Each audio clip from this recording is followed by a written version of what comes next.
हमारी बहन के साथ व्यवहार किया गया, मैंने मेरे आज तक की जिंदगी में कभी नहीं देखा। वो आदमी ही नहीं, वो इंसान ही नहीं जो ये देखने के बाद उसकी आंखें न भर आए। और उसके लिए जब तक इस महाराष्ट्र में कोई मरता नहीं, किसी महिला की मौत होती नहीं या उसकी हत्या होती नहीं, तब तक सरकार कुछ नहीं करती।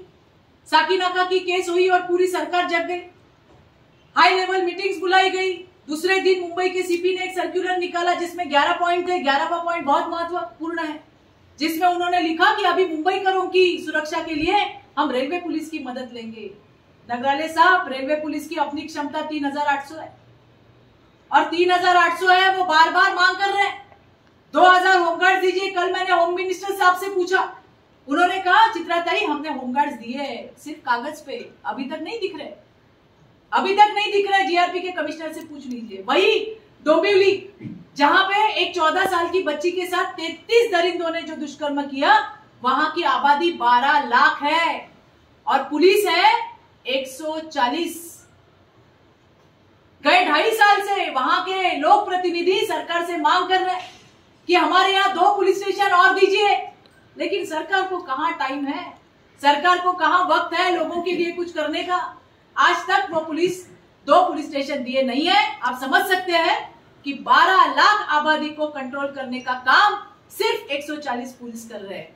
तो पुलिस का मॉरल डाउन करने का काम, उनकी प्रतिमा मिट्टी में मिलाने का काम इस महाविकास आघाड़ी की तरफ से हो रहा है, जिसके वजह से लोगों के मन से ये खौफ पुलिस का, कानून का निकल गया। महाराष्ट्र के इतिहास में कभी नहीं हुआ ऐसे होम मिनिस्टर के ऊपर एलिगेशन लगे। आईपीएस अधिकारी मुंबई के आयुक्त थे, किस प्रकार से जो आरोप लगे वो महाराष्ट्र ने देखा है, जो महाराष्ट्र के इतिहास में इससे पहले कभी नहीं हुआ। और इन्हीं सभी का परिणाम कहीं ना कहीं इन विकृतों पे होता है और उसमें इन जैसे ये महबूब शेख, संजय राठौड़, नीलेश लंके जैसे लोगों को राजाश्रय देने का काम सरकार के माध्यम से हो रहा है और जिसकी भुगतान राज्य की बहु बेटियां कर रही है। ये बहुत ही दुर्दैवी है और वो जो नाम है वो नाम लोगों के सामने लाने का काम भी पुलिस ने करना है। आयोग के सीडीआर चेक कीजिए, किसने फोन किया, क्यों बचाने के लिए कहा, किसने बचाने के लिए कहा, ये सारी बातें महाराष्ट्र की जनता के सामने आना बहुत ज्यादा जरूरी है।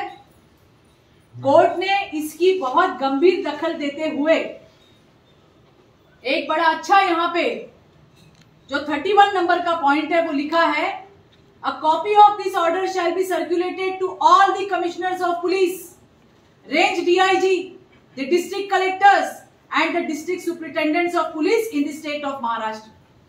आप इस बात से अंदाजा लगा सकते हैं कि सम्माननीय कोर्ट ने किस प्रकार से इस घटना का सीरियस कॉग्निजेंस लिया है और मैं आभार मानूंगी न्याय व्यवस्था का। हमें उसके ऊपर पूरा विश्वास है कि इस प्रकार से सत्ता का दुरुपयोग करने वाले इन मस्तवाल घोड़ों के नाक में रीप डालनी बहुत ज्यादा जरूरी थी और जो कोर्ट के माध्यम से हुई है। मुझे पूरा विश्वास है आने वाले दिनों में संजय राठौड़, जिसकी वजह से एक बच्ची को अपनी जान गंवानी पड़ी, उनका आज तक एफआईआर नहीं हुआ, उनकी लड़ाई हमारी कोर्ट में चल रही है, उसका भी उनके साथ भी यही होगा और जो हमारी मरूम पीड़िता है उसे न्याय मिलेगा। इतना ही नहीं, राष्ट्रवादी कांग्रेस पार्टी का पारनेर का आमदार 353 उनके ऊपर दाखिल होना चाहिए, लेकिन वो भी पुलिस ने नहीं किया। वहां के पीआई बड़प, उनके सामने मेडिकल ऑफिसर लेडी, दूसरी लेडी डॉक्टर, इनको अभद्र गाली गलौज की गई, उनके ऊपर हाथ उठाने का काम किया और पुलिस देखती रह गई। उस बड़प संजय राठौड़ के केस वाला वानोड़ी सीनियर पीआई दीपक लगड़, निशिकांत भुजबल, डीसीपी दीपक गिरी, इन जैसे पुलिस वालों का कोई काम महाराष्ट्र और मुंबई पुलिस में नहीं है। इनको तत्काल उनके ऊपर कार्रवाई करनी चाहिए।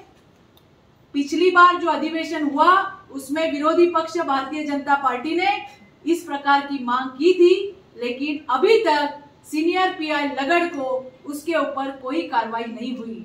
अगर इस प्रकार से हम इन घटना का अगर ब्यौरा देखेंगे तो आपके ध्यान में आ जाएगा कि सत्ताधारियों ने, पुलिस किस तरह से अपने पास बांध के रखी हुई है। ये सरकार लोगों के कल्याण के लिए बिल्कुल नहीं है। ये सरकार के मंत्री, उनके आमदार, उनके बगल बच्चे, इनको बचाने के लिए आई हुई सरकार हर मानेल।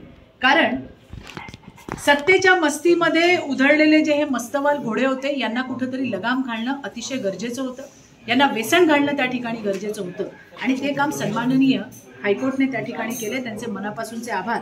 या केसमधल्या पहिल्या दिवसांपासून औरंगाबाद पोलिसांची जी भूमिका होती ती सस्पिशियस होती आणि आम्ही दरवेळेला बोलत होतो, पण तरी सुद्धा पोलिसांना बी समरी करायची घाई झाली होती। मी मगाशीच एक ऑडिओ क्लिप ऐकवली ज्यामध्ये आयो आश्लेषा पाटील ह्या ज्या पद्धतीने बलात्कारी आरोपी मेहबूब शेखशी बोलत होत्या जसा तो सरकारचा जावई आहे, आणि अशा पद्धतीतलं संभाषण मगासच्या प्रेसमध्ये मी ऐकवलेलं आहे आणि त्यामुळेच तिला काढून टाकलं। त्याच्यानंतर निशिकांत भुजबळ आले आणि ज्या पद्धतीने सूत्र हल्ली पटापट बी समरी झाली त्याच्यावर औरंगाबाद कोर्टाने तीव्र नाराजी त्या ठिकाणी दाखवलेली आहे। कडक शब्दामध्ये तासेरे त्या ठिकाणी ओढलेले आहेत आणि त्यामध्ये सगळ्यात महत्त्वाच्या आता आमच्या या मागण्या आहेत की जे 164 न्यायाधीशांसमोर पीडितेचं झालं होतं त्यालाच प्रथम दर्शनी पूर्ण पुरावा मानत मेहबूब शेख बलात्कारी आरोपी जो राष्ट्रवादी काँग्रेस पार्टीचा युवक अध्यक्ष आहे त्याला तात्काळ अटक करण्यात यावी। एवढंच नाही तर या गुन्ह्यामध्ये त्याला मदत केलेले डीसीपी दीपक गिरी, एसीपी निशिकांत भुजबळ यांना सुद्धा सह आरोपी करत त्यांचं निलंबन व्हावं, त्यांच्यावरती कारवाई व्हावी। एवढंच नाही की ज्या पद्धतीने कोर्टाने लिहिलेलं आहे की हा कुठल्या राजकीय वरदहस्तामुळे याला पोलिसांनी वाचवलं। एकतर राष्ट्रवादी काँग्रेस पार्टीकडे गृह मंत्रालय आहे आणि त्याच्यामुळे या मेहबूब शेखला वाचवण्यासाठी कोणी कोणी फोन केले, कुठल्या कुठल्या नेत्यांनी फोन केले, तर या आयोनचे सीडीआर सुद्धा चेक होणं तितकंच गरजेचं आहे। कुठल्या नेत्यांनी फोन केले ते सुद्धा जनतेच्या समोर येणं गरजेचं आहे आणि कुठेतरी या सगळ्या गोष्टींची, या प्रकरणाची गंभीर दखल ही त्या ठिकाणी सन्माननीय न्यायालयाने घेतली आहे आणि त्यांनी लास्ट पॉइंट मध्ये लिहिलंय की या जजमेंटची कॉपी राज्यातले सगळे एसपी, कलेक्टर, कमिशनर आणि रेंज आयजी यांना पाठवण्यात यावी म्हणून सक्त आदेश सुद्धा दिलेत। यावरनं आपल्या लक्षात येईल की हे केस किती गंभीर आहे आणि कशा पद्धतीने या बलात्कारी आरोपीला वाचवायचं काम हे सत्ताधाऱ्यांकडनं केलं गेलं। मधल्या काळामध्ये आम्ही ही मागणी केली होती की कोरोनाच्या काळामध्ये बी समरी झालेल्या सगळ्या केसेस यांचं रिइन्व्हेस्टिगेशन व्हावं। अजूनपर्यंत तरी त्याच्यावर कारवाई झालेली नाहीये, परंतु हो, मेहबूब शेखच्या या केसमुळे माझ्यासारख्या हजारो राज्यातल्या महिलांना पुन्हा एकदा विश्वास आलाय। न्यायव्यवस्थेवर आमचा विश्वास पूर्ण आहे। येणाऱ्या दिवसामध्ये संजय राठोडच्या केसमध्ये सुद्धा जो काही निर्णय होईल हा लोकांच्या हिताचा असेल, महिलांच्या आत्मरक्षणाचं संरक्षण करणारा असेल, याचा मला पूर्ण विश्वास आहे। न्याय व्यवस्था जिंदाबाद। आई हुई सरकार है और इसलिए महिला की सुरक्षा, सक्षमीकरण, सशक्तिकरण ये सिर्फ नाम की चीजें रह गई। आज तक हमारे पास महिला आयोग को अध्यक्ष नहीं है। आज तक हमारे पास जो शक्ति कायदा आने वाला था वो अभी तक आया नहीं है। हमारे महाराष्ट्र का कन्विक्शन रेट सिर्फ 13.2 है।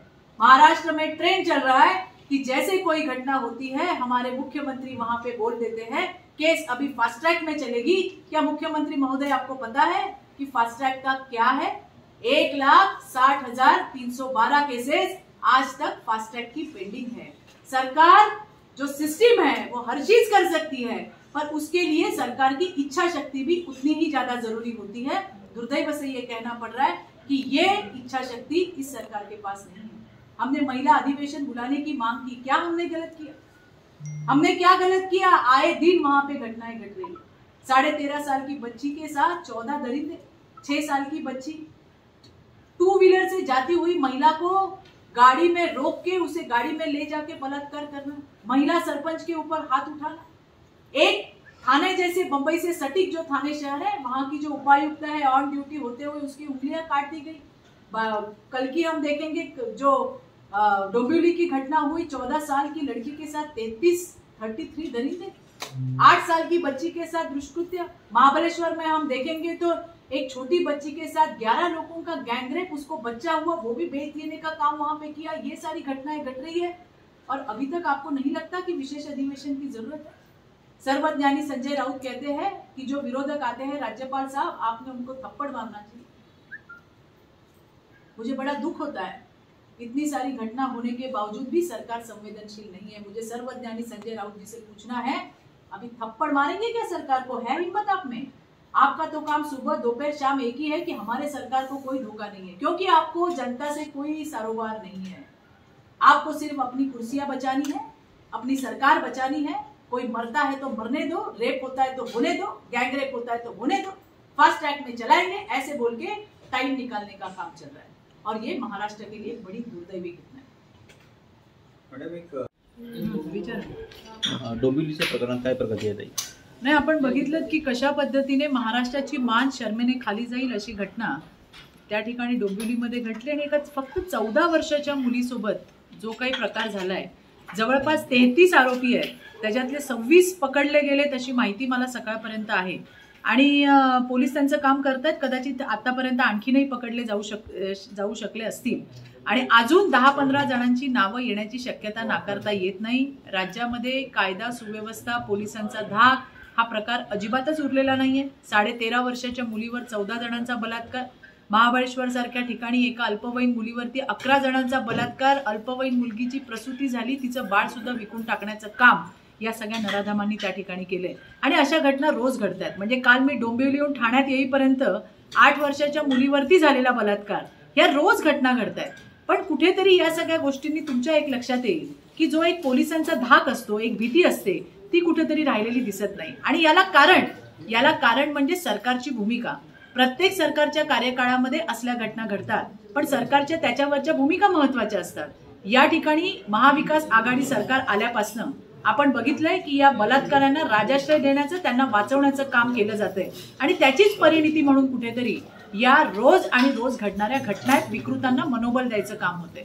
पोलिसांची सुद्धा जी काही एक इमेज होती ती सुद्धा मातीला मिळवायचं काम या सरकारने केलं।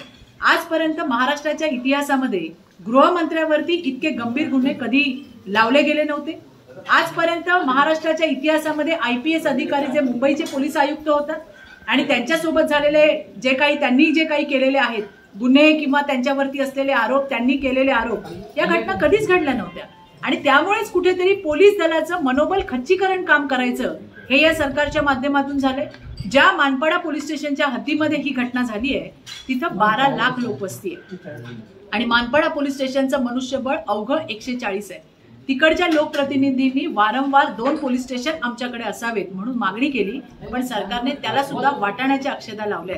12 लाख लोकवस्तीच्या लोकांना 140 पोलिसांचं पोलीस बळ कुठपर्यंत पुरणार हा एक साधा प्रश्न आहे। पण सरकारला लोकांच्या समस्या सोडवण्यासाठी त्यासाठी वेळ नाहीये। आणि म्हणून आम्ही म्हणतो की हे सरकार लोकधार्जिणे नाहीये, तर हे सरकार सत्तेतले मंत्री, आमदार आणि त्यांना बगलबच्चे धार्जिणे सरकार आहे। आणि त्याचाच कुठे ना कुठे परिणाम हा राज्यातल्या विकृतांना वाढत्या मिळणाऱ्या मनोबलाची जी परिणिती आहे ती अशा महिला आणि मुलींवरील अत्याचारात होते।